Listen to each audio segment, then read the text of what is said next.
All right, so you want the goods on how to win friends and influence people. Straight from those audiobook snippets, huh? Skipping right to the juicy stuff. Exactly. No time for fluff today. We're diving deep into the timeless wisdom that can make a difference in your life. And believe me, Carnegie's insights are as powerful today as they were almost a century ago. Let's kick things off with the foundation, building genuine relationships. The bedrock of it all. Carnegie starts strong with this principle. Be genuinely interested in others. Sounds simple, right? But is it really that easy? It's all about shifting your focus. Think about it, we tend to be wrapped up in our own worlds. Guilty as charged. But when you make a conscious effort to truly connect with others, that's where the magic happens. Carnegie brings up Edward M. Sykes Jr., the sales rep, who kept a client simply because he greeted the drugstore staff. Such a small thing. It's the little things that speak volumes. Sykes showed he valued the people, not just the sale. Makes sense. Okay, so we've laid the foundation. Now Carnegie jumps to smiling and remembering names. Come on, isn't that a bit superficial? We've all scanned group photos to find ourselves first. Right. Think about it. How does it make you feel when someone remembers your name? It's an instant connection. Yeah, I guess it does make you feel seen. It's a simple way to show respect, build rapport. But more than just a social nicety then. But how does remembering names tie into being a good listener, which Carnegie also emphasizes? He uses the example of Howard Thurston, the magician. You'd think it was all about the tricks. Smoke and mirrors, right? But Thurston believed his real secret was his genuine interest in his audience. He was a master listener, and that's what truly captivated people. So being present in the conversation, really absorbing what the other person is saying, that's active listening, right? Exactly. Not just waiting for your turn to talk, but truly engaging. Easier said than done in this world of distractions. How do we make that happen? It's a conscious effort. Put the phone away. Make eye contact. Ask questions to show you're following along. Showing you're present in the moment. It takes effort, but it's worth it. Active listening isn't passive at all.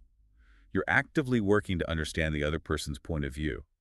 I bet that's super helpful when you're trying to persuade someone or even resolve a conflict. Absolutely. It all ties together. These foundational principles, they create trust and rapport, which are essential when things get a little tricky. Carnegie isn't just dishing out feel-good advice. He's setting the stage for something bigger. He's equipping us with the tools to connect with others meaningfully. And those connections are key to influencing others and becoming better leaders. Speaking of which, I bet he has some pretty unconventional ideas about leadership, which I'm sure we'll get into in part 2. So you can bet on that. But for now, let's give our listeners something to ponder. Think about a time when someone truly made you feel heard and valued. What was it about their approach that made the interaction so memorable? It's always good to reflect on those positive experiences. We'll be back soon to explore more of Carnegie's wisdom and uncover the art of winning people to your way of thinking. All right, so on to winning people to our way of thinking. Sounds a bit manipulative. No. Not at all. It's about understanding how people tick and using that to communicate more effectively. Okay, I'm listening. Where do we even begin? Carnegie starts by saying, avoid arguments, which seems counterintuitive, right? But have you ever truly won an argument? I see your point. Maybe you walk away feeling like you got the last word, but did you really change the other person's mind? Exactly. And he tells this story about an argument he had over Shakespeare. Quote, he technically won, but it left him feeling empty. Proving himself right wasn't worth damaging the relationship. So what are we supposed to do? Just let people walk all over us? It's about finding common ground, right? Respecting the other person's opinion, even if you think it's totally off base. It's a powerful way to de-escalate things. Carnegie even gives an example of this in action, right? Something about a labor strike. Yes. Robert F. Black was facing this tense labor strike. Instead of coming in with threats, he treated the strikers with respect, acknowledged their concerns, and tried to find a solution that worked for everyone. Wow, approaching conflict with empathy. That's pretty radical. It's about understanding that influence comes from connection, not force. When people feel heard and respected, they're much more open to your perspective. So avoid arguments, find common ground. What else is in Carnegie's persuasion playbook? Begin in a friendly way. It sets the tone for the whole interaction. A smile, a warm greeting, a genuine compliment. Small gestures can make a big difference. Like they say, you catch more flies with honey than vinegar. But does this really work in high-stakes situations? Carnegie talks about this X-ray equipment manufacturer who needed to win over a skeptical doctor. Instead of hitting him with sales pitches, He asked for the doctor's advice on how to improve the equipment. So he flipped the script, turned the sales pitch into a consultation. Exactly. He appealed to the doctor's expertise, made him feel valued. That built rapport and opened the door for a real conversation. That's clever. It's not about tricking someone. It's about creating an environment where they feel valued and understood. Which reminds me of another one of Carnegie's principles, seeing things from the other person's perspective. Absolutely. When you step outside your own bubble and try to see the world through someone else's eyes, it changes everything. Like putting on a different pair of glasses. Exactly. Yeah. You see the situation in a whole new light. And that's where real connection happens.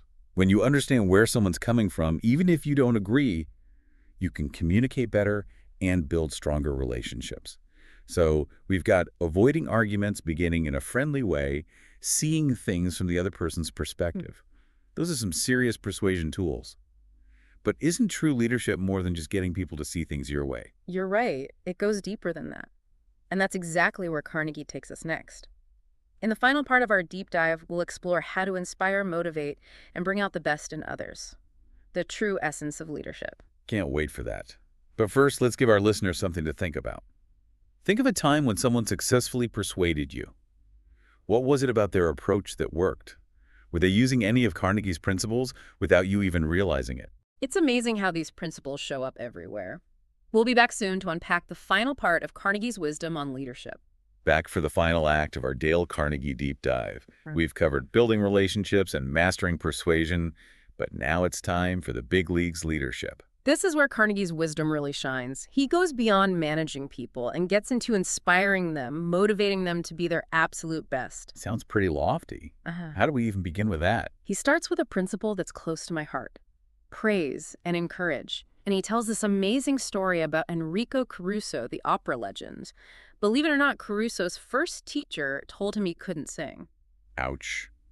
Talk about a bad call. But luckily for Caruso, he had someone in his corner. Exactly. His mother never stopped believing in him, praising him, encouraging him. It just goes to show you, even the most talented people need support to truly thrive. So it's not enough to recognize talent. You have to actively nurture it.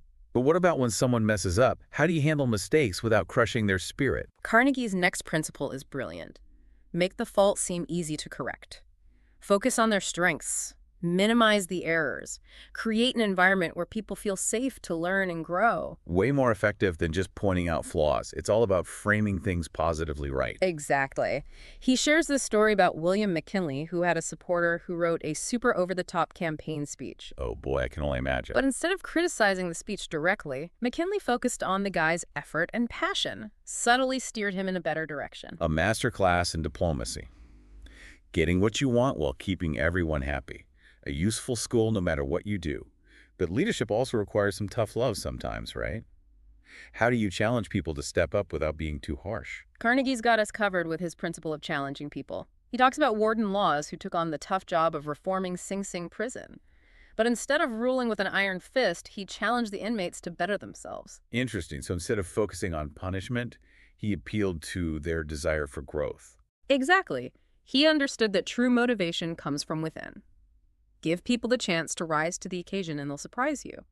So we've covered praise and encouragement, making faults seem easy to correct and challenging people. It's like Carnegie's describing a leadership style that's both supportive and demanding. But is there anything missing from this picture? There's one more piece to the puzzle, and it's a big one. Dealing with criticism effectively.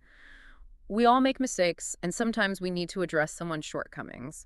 But how do we do that without causing offense or making them defensive? That's the million-dollar question.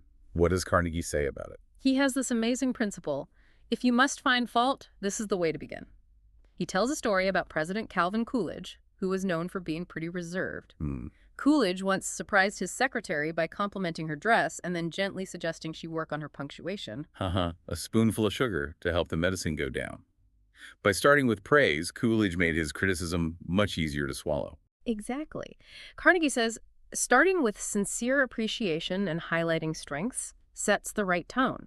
It softens the blow and makes the person more open to hearing what you have to say. Makes sense. If Yeah. you start by attacking someone, they'll just shut down. He also talks about calling attention to people's mistakes indirectly. He tells this story about a craftsman who was dealing with a subcontractor who kept delivering shoddy work. Instead of yelling at him, the craftsman cleverly brought up the subcontractor's family history and pride in his work. Smart move. It's like he's appealing to the guy's better side. Exactly. It's about using indirect praise to get your point across. By reminding the subcontractor of his heritage and the care he put into building his business, he subtly encouraged him to step up his game. So it's not about manipulation. It's about understanding what makes people tick and using that to guide them in the right direction. But what about when we're on the receiving end of criticism? How do we handle that with grace? Carnegie's last principle on this is golden. Talk about your own mistakes before criticizing the other person. He tells a story about getting chewed out by a taxi driver. Instead of arguing, Carnegie surprised the driver by admitting that he often made the same mistakes. Wow, that takes guts. But I can see how it would totally diffuse the situation. It's all about vulnerability, turning a confrontation into a shared experience and opening the door for understanding. It's a good reminder that owning up to our own flaws makes us more relatable and approachable, creates common ground, and makes people more receptive to our feedback. In the end, that's what Carnegie's all about, building bridges of understanding and connection. As we wrap up this deep dive, I'm amazed by how relevant and insightful Carnegie's principles are even in today's world. From building rapport to persuading others and leading with impact, his wisdom is a timeless guide to navigating human relationships. It's a powerful reminder that the best way to influence others isn't through force or trickery, but through understanding respect and a genuine desire to help people be their best. And on that note, I want to leave our listener with one last thought. As you head back out into the world, take these principles with you, experiment with them, make them your own, and see how they transform your interactions. You might just find that the secret to winning friends and influencing people isn't some grand strategy, but simply connecting with others on a human level. Until next time, keep those connections strong.